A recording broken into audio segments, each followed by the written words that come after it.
Casino workers, what is the saddest thing you've seen? I worked at a casino over a decade ago, but here's mine. Somebody won a small jackpot, something like $2,000. When checking her ID for tax paperwork, it was discovered that she had put herself on the state's problem gambler self-exclusion list, which meant the casino was obligated to remove her from the building without paying. She wouldn't have been allowed in the building if she had been recognized.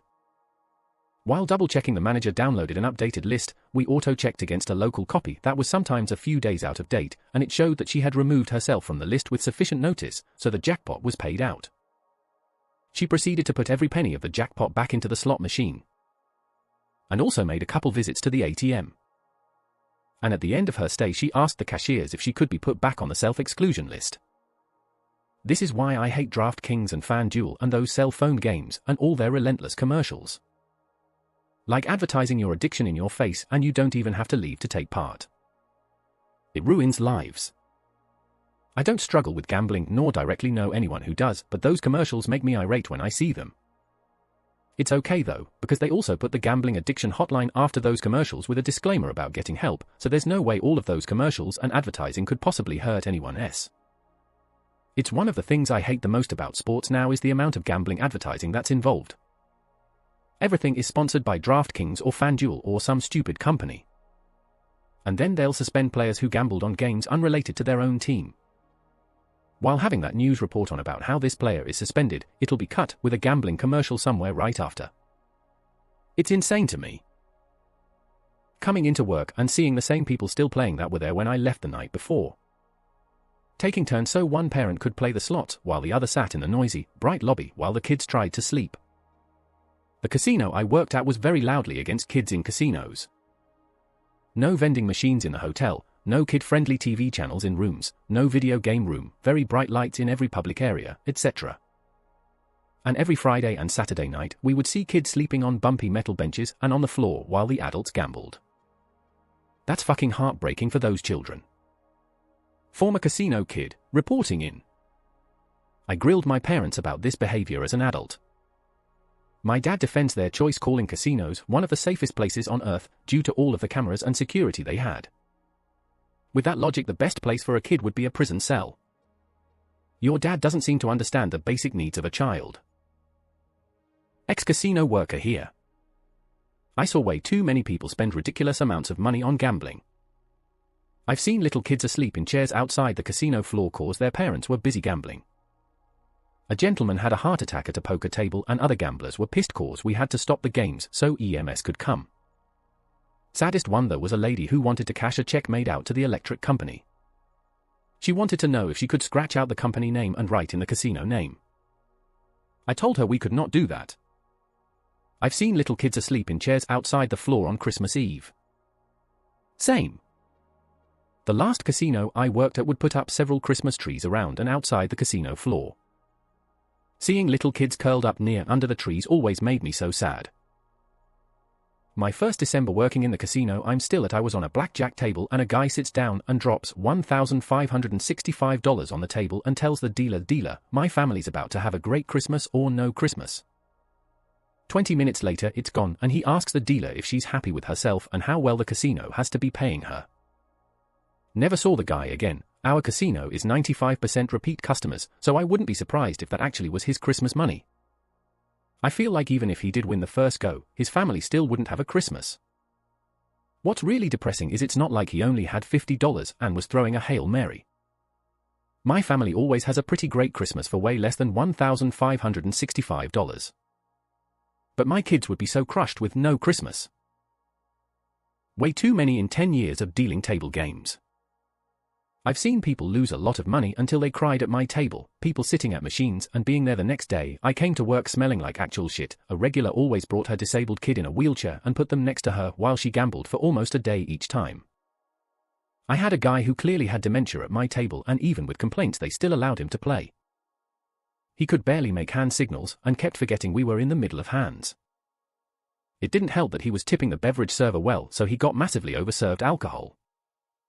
Reports on these people should have made it so they couldn't continue doing this stuff, but it never actually changed anything. The worst was a few tables away from me a guy's girlfriend was trying to get him to leave and he got so pissed he tried to choke her to death right at the table. He ran from security into the woods behind the casino and killed himself.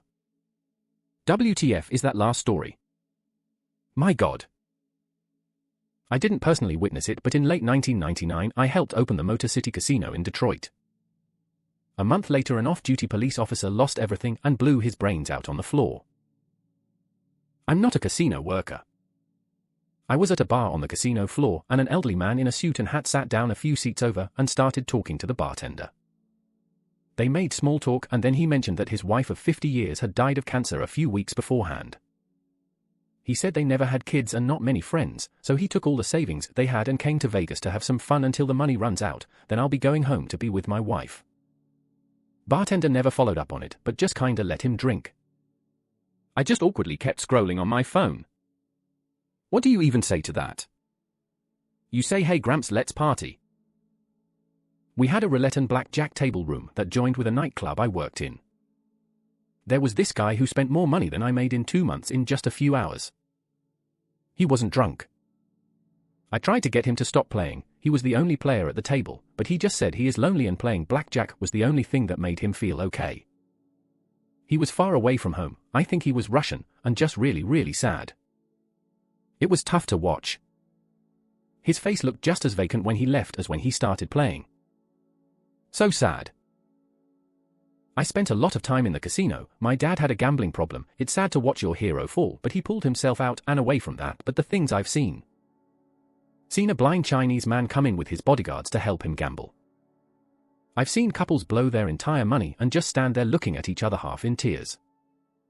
I sat next to a woman who lost it all and just couldn't bring herself to get off the chair because reality wasn't setting in. My dad used to really hit it big, and once he would make me play on one machine and he plays on the other. His was losing and mine started winning big. I got shoved off that seat so fast. I don't miss that place, it's full of greed and misery. Tuesday mornings. Barely reopened from the 4-hour weekly cleaning, and the folks on Social Security are already in playing penny slots with the $10 left over in their budget. Worked valet at a casino. One night we got the car and they dropped it off, left the keys in, normal here. I hopped in to move it and it smelled like death. I moved the car and informed my super. He called the cops as it was the smell of a decaying body. Cops came and we opened the truck. Full of groceries. From 4 months ago. In the Missouri summer heat. It was chicken. They came to claim their car and were told to not park here in Valet again. They said the person who normally carries their groceries up to their second-floor apartment left and they don't have anyone to help them anymore. So now they go to casinos and eat out every night. They didn't have money to do this, no idea where it came from. I will never gamble or go to a casino after working valet those years. Many, many more stories. Casino worker here, winning big can ruin your life. It's like a drug, and I have seen so many people try to chase that high again. They start at higher denomination machines and slowly over time you see them move to $1, 50, 25 and eventually down to the lowest level. My dad was a security guard at a casino for 15 years and he's got stories. When he started working there, the chairs at the slot machines were made of cloth. They had to change them to vinyl because people would not get up to go to the bathroom and they would piss and shit all over the chairs.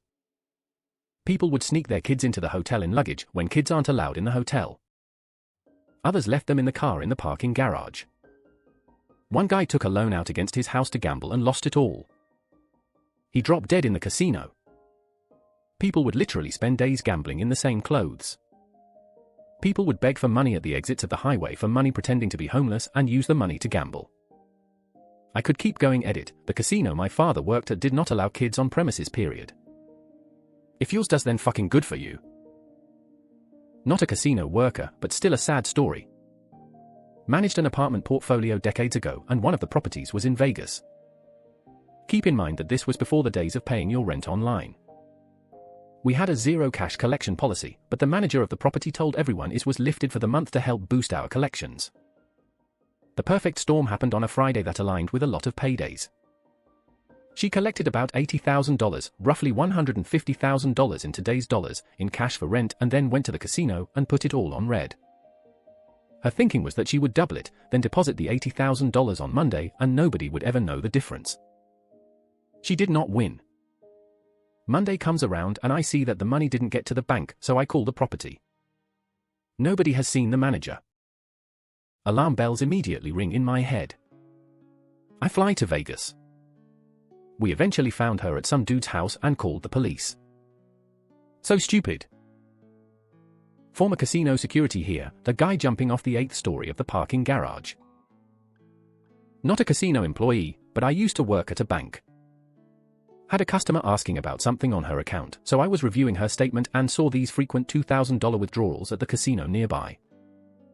In the one statement I was looking at, there were over $10,000 in withdrawals, and this customer's total account balance was somewhere around $60,000. I started going backward in her statements and found she had sold a house and received something like $700,000 less than a year ago, and had steadily gambled it almost all away, month by month.